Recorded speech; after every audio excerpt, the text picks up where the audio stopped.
Hey guys, thank you for tuning in to Hot Topics with Donna. You know how I am about making sure I take care of my guests.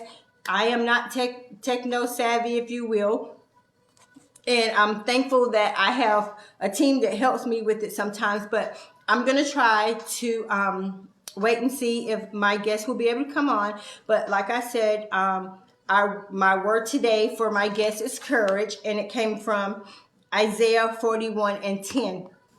And so while I'm waiting to get my guest on, we were talking about the phrase that we all grew up with that says, "Sticks and stones may break my bones, but words would never hurt me." That's a lie. That is a lie. I don't know who came up with that, but that is a lie. Because when we release these words out of our mouth, we do more damage to people than we realize. And our tongues is the most deadliest weapon that there is. Hey, Dennis, thank you for joining. Thanks, cuz, for coming back. Our tongue is the most deadliest weapon on our body. And people are so quick to say what they feel instead of allowing the Holy Spirit to say, don't say that.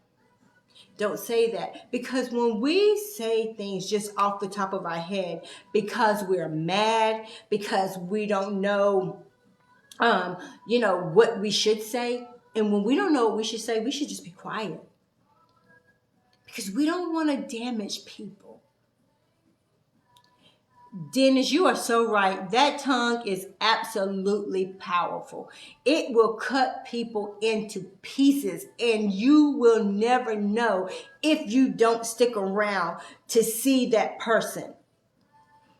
That would be just like if you say something to me and I walk away from you, and you never know all these years that you said this to me, and I carry that all my life thinking that I am not enough. We have to be careful about how we talk to people. We have to. And we have to teach our children not to be saying sticks and stones may break my bones, but words will never hurt me, because we're teaching them to lie. We're teaching them to lie. We're teaching them that you say that saying and it's okay, but that is a part of being bullied. That's a part of being bullied. When you're teaching your children, oh yeah, that's, we used to say that back in the day when we was growing up because we didn't know any better. But now that we know better, we got to do better. Now that we know better, we got to teach our children not to say those things. Shannon just put a verse on here, and I'm going to look it up so I can tell you guys what it means. Hold on. I'm giving my guests time to come on, and then Proverbs. Hold on. 18 and 21. So my cousin put the Proverbs 18 and 21, and Proverbs 18 and 21 says, "The tongue has the power of life and death, and those who love it will eat its fruit." And that's what that means. So I'm going to hold you guys, hold on, and I'm going to try to bring my guest on again. So just hold on. Hopefully and pray we'll get her on. Miss Charlene, if you're on, I just sent you a friend request. So look at the bottom of your screen to help. Then you should be able to get on. Dennis, you're on here. So if you can help me kind of navigate that too. I'm not techno savvy. My team is not here with me tonight. But yeah, Miss Charlene, if you look at the bottom of your screen, you should see a notification where I have sent you a friend request to join my live. But the question is, why is it that we feel that we can just talk to people any kind of way, when we feel like it, how we feel like it, and at the end of the day, we can go and sleep knowing that we may have damaged someone? We have to be so careful of what we say, how we say it. Because with me, I'm very sensitive. That's just my nature. That's just how God created me. Sometimes I try to be a bad blankety blank blank. Um, okay. Do you see on your page where you can ask to join my live, Miss Charlene? Dennis, if you're still on here, can you kind of help me navigate to get her on, please? Miss Charlene, just look at the bottom. It should be like a light or a green little person. You should be able to hit it and accept. If not, then you should be able to ask to join my live. Is that correct, Dennis, if you're still on here?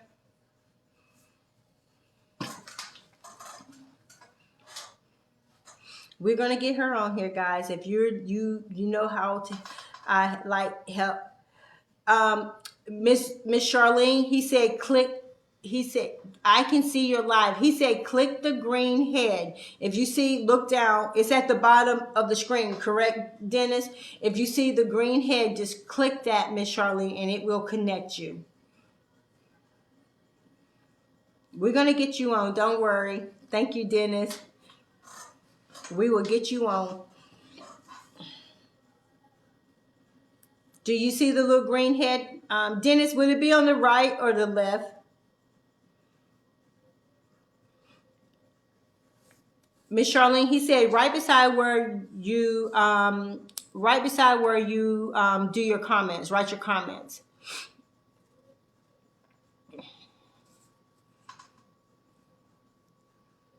Do you see that, Miss Charlene? While we're still navigating, you guys, if you have questions for me, I'm truly excited about my book. I'm truly excited about the book signing that's coming up. I'm going to have different speakers, entertainers come because I want it to be really nice. Do you see a place where you can ask to join my live?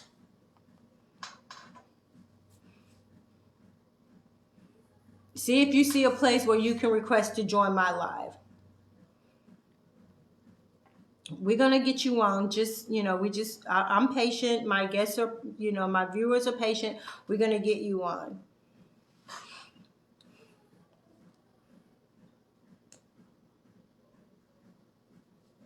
So, but yes, as far as the book, thank you, cuz, thank you. So as far as, excuse me, the book signing, my targeted goal is in January. And I want it to be really nice. I want to have, like I said earlier, people that have read my book, I want them to be on the platform. Charlene, he said, check inbox.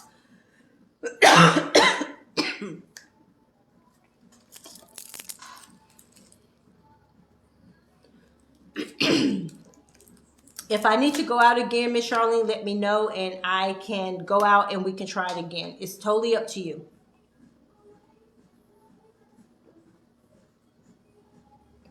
But we're going to get you on, don't worry. But I'm so excited about this book signing. Guys, when I did this project, when I say it was hard, it was hard. Because I wrote when my late husband was sick. And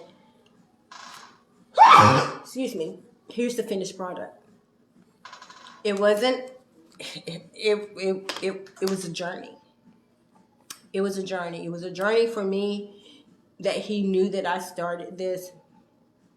And I will tell you guys how I came up with the title. We were on our way to his last chemo treatment in UNC Chapel Hill. And I told him, I was like, I'm going to write this book about us. And his question, he looked at me and he was like, well, okay, what are you going to call it? And I was like, I have no idea. I have no idea. And literally, before we got to Chapel Hill, God gave me the title, An Imperfect Marriage Saved by Grace. Yes, this book is about me and my late husband and our journey. And it starts way back in my own journey when I was just 3-4 years old. But an imperfect marriage can also be relationships that's imperfect with your family, with your friends, with your co-workers. But it's imperfect, but it was saved by grace because God knows that we are imperfect people coming together to try to be perfect people for one another, the ones that's in our life. Hey, Mr. Anthony. Hey, Pam. And so that's the basis of the book, because you can have imperfect relationships throughout your whole life. And so I'm super excited about how, God can just give you something just like that. Literally, he gave me the title. And it makes me sad when I look at the cover, but it's a good sad, because my late husband knew that I was writing this book, but the sad part for me is that he didn't see the complete, the finished product. But I know that he knows that she's going to keep doing her thing. Hey, Trent. And guys, when I tell you, every day that I get up, I push myself to be better. Every day that I get up, I try to complete projects that my late husband saw me start. And it's so funny how he has talked to so many people, my friends that were close to me. And even after his death, they were all coming and giving me the message that he gave them for me. And the main message that he gave for them to give to me was he wanted me to complete everything that I started. And I have completed one, which was my book. I had to drop out of school because he got sick and I needed to take care of him. So I will be going back to school in the spring to finish up my degree. And so it's just those little milestones for me. But they're also bittersweet because these are things that, I didn't realize that he wanted to make sure that I completed. Miss Charlene, are you still on here? I'm going to wait for you until we see if we can get you on. If we cannot, then we'll figure out another date. So don't stress about it. But the main thing is this word courage. We have to take the courage to do what we know that we should be doing. You have to take the courage to birth what God has told you to birth. Because when we don't take the courage to birth these things, whether it's writing, starting your own business, you have to start somewhere. And remember, you don't fail. You only fail when you don't try or when you don't start. Because people, okay, love, when people believe in you and when people see that you're starting something from scratch, God will send the right people to help you get it off the ground. When I started my 501c3 for my nonprofit, had no idea what I was doing. But the late Roger King and I, when I met him and I was telling him about the things that I had going on with SHAPE, it was a blessing. He taught me everything that I needed to know about starting this nonprofit. So don't say you can't. All you got to do is start.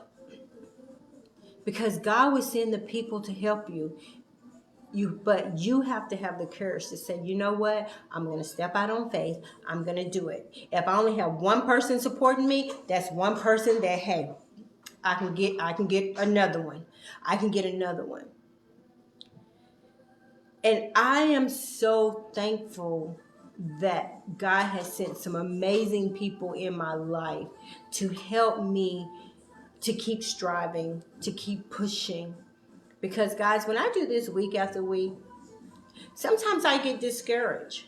But you know what? I believe enough in me to say, you got this.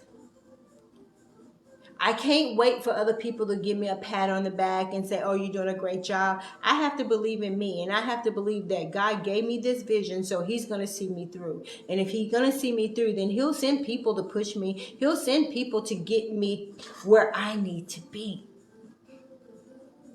Familiar or unfamiliar people. But one thing that I'm grateful for is that I know how to stay humble.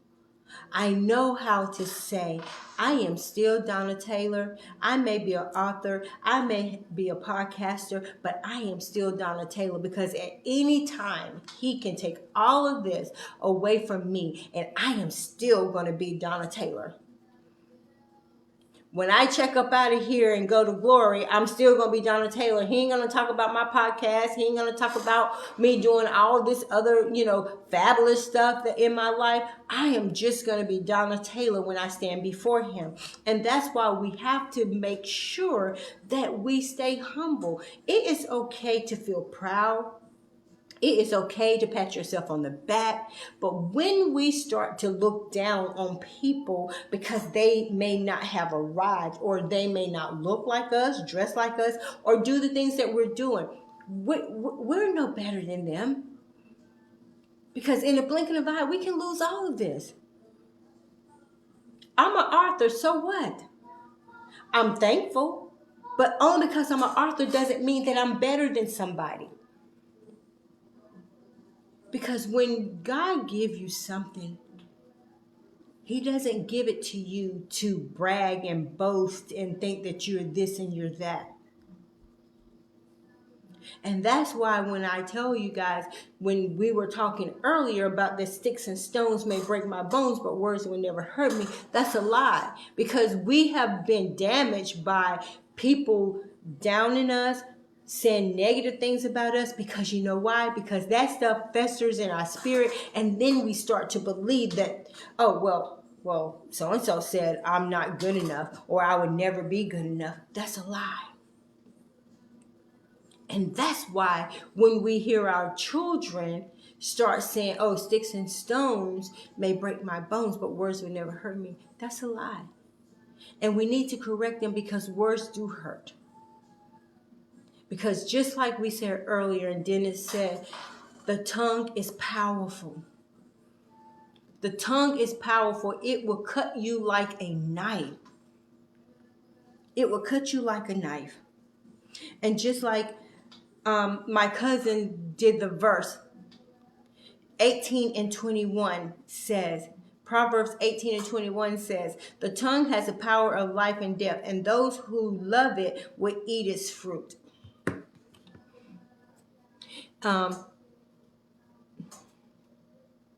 Okay, Dennis, thank you.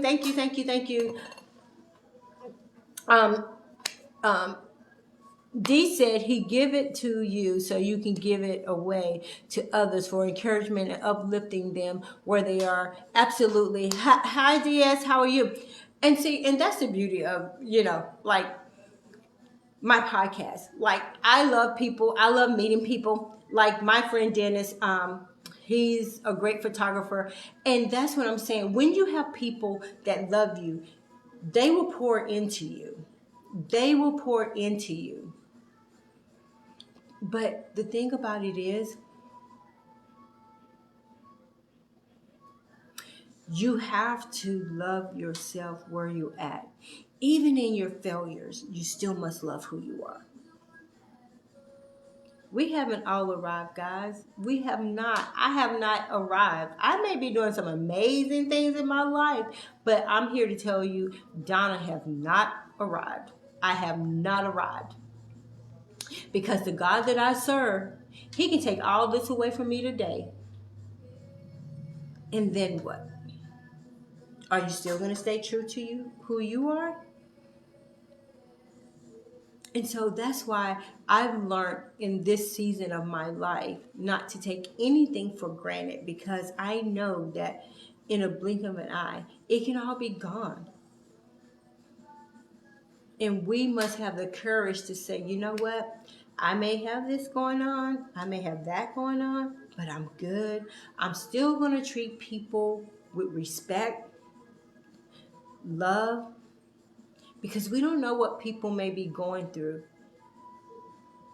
And when I was on my live last night with Mr. Thomas, and we was talking about how, and I asked him, why is it that the sinners have loyalty, they have respect for each other, they have a connection with each other, but we as Christians, when we think we have arrived and we have come out of our sin, we don't have that loyalty. We don't have that respect for each other. But the sinner, man, when they're out in the street sinning, drinking together, under the tree or whatever, they have a sense of loyalty and they will stick together.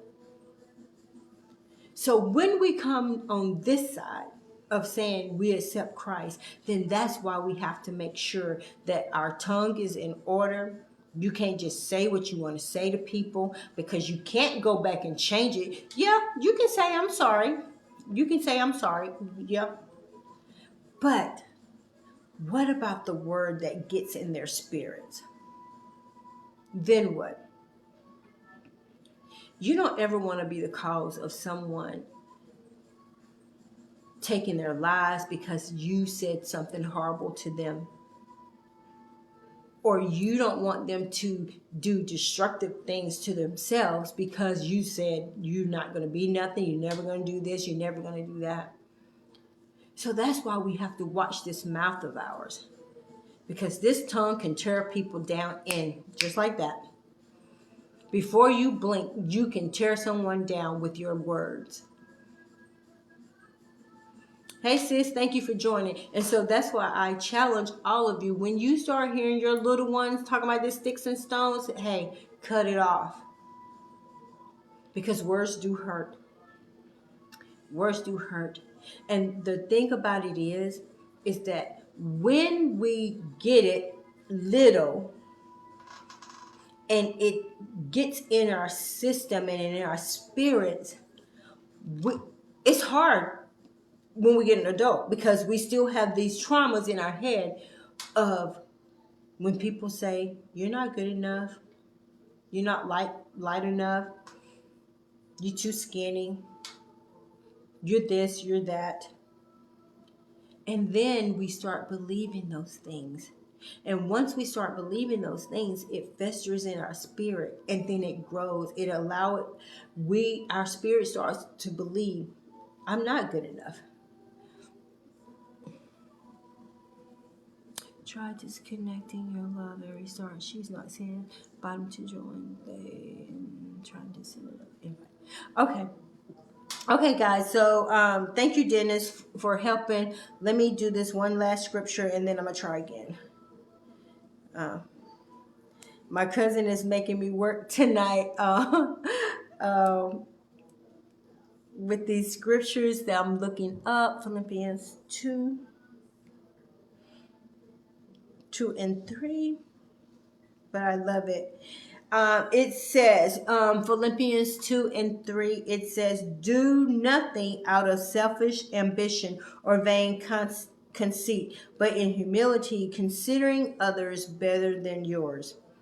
Each of you should look not only to your own interests, but also to the interests of others. Thanks, Dennis. Okay, guys. Okay, so my friend Dennis has been trying to help Miss Charlene get on. So I'm going to go off, and we're going to come back on, and we're going to see if we can get her on. Thank you for tuning in. Come back on. We're going to have some great dialogue and see what Miss Charlene has going on in her life. So just come back on. Thank you, Dennis, for helping, trying to help her get on. So I'm going to go back out, and we're going to do this again and see if we can get her on this time, okay? All right, bye, guys.